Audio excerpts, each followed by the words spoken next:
Here in Central Park, we've got about 6 inches of the fresh, fluffy snow. The winds were blowing, making it feel like it was sub-zero, but this is nothing compared to what so much of the nation feeling this morning. Look at some of the numbers. Boston now well over a foot of snow. Just north and west of Boston, they had 2 feet or so.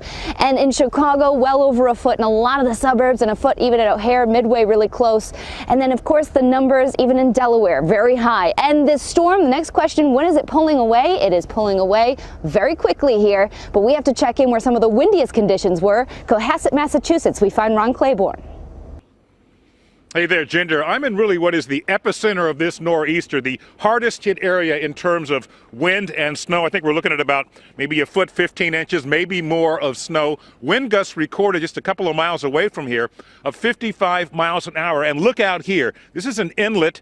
Just 8-10 hours ago, it was flowing water. It is now frozen over, looking like some of those scenes we've seen out of Antarctica this week. The snow is now abating, so is the wind, but it's been a rough ride overnight. Nor'easter nightmare. Overnight, the mammoth winter storm exploding all the way from Pennsylvania to Maine. Freezing blizzard-like conditions, winds howling at up to 35 miles an hour. Snow falling in some areas at a rate of 1 inch every hour, causing a sloshy mess for drivers.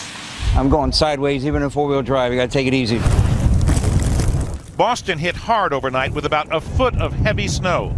Schools and even the state government shut down. So much snow there, streets transformed into ski slopes. And a frigid farewell to Boston's longtime mayor Tom Menino, stepping down from office after 20 years. I guess Mother Nature wanted to give me one more gift. New York City slammed overnight with about 6 inches of snow and still falling.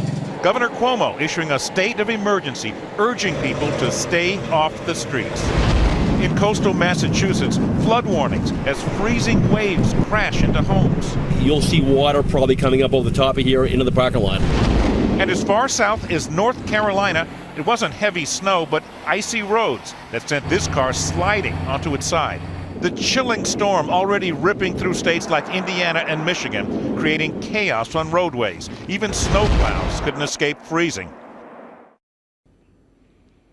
Conditions still pretty bad here, very cold, but it's going to get a lot colder. The temperature expected to plunge later today, going out to the minus single digits, and wind chills even colder. Ginger, back to you.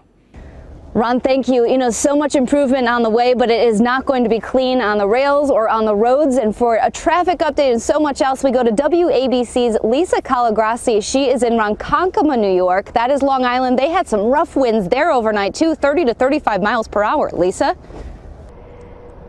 Still experiencing blizzard-like conditions out here on Long Island. The wind is blowing and the snow continues to pile up, about 8 inches out here in Ronkonkoma. Now, New York Governor Andrew Cuomo took a preemptive strike against this storm, shutting down major highways at midnight. The Long Island Expressway shut down, no cars allowed on it. They wanted the plows to be able to get there, plow the roads with no obstructions, no other vehicles on the road. They are urging people to use mass transit. The Long Island Railroad operating on a weekend schedule, limited service, but the roads are simply too treacherous. They're asking if people can stay home to do so.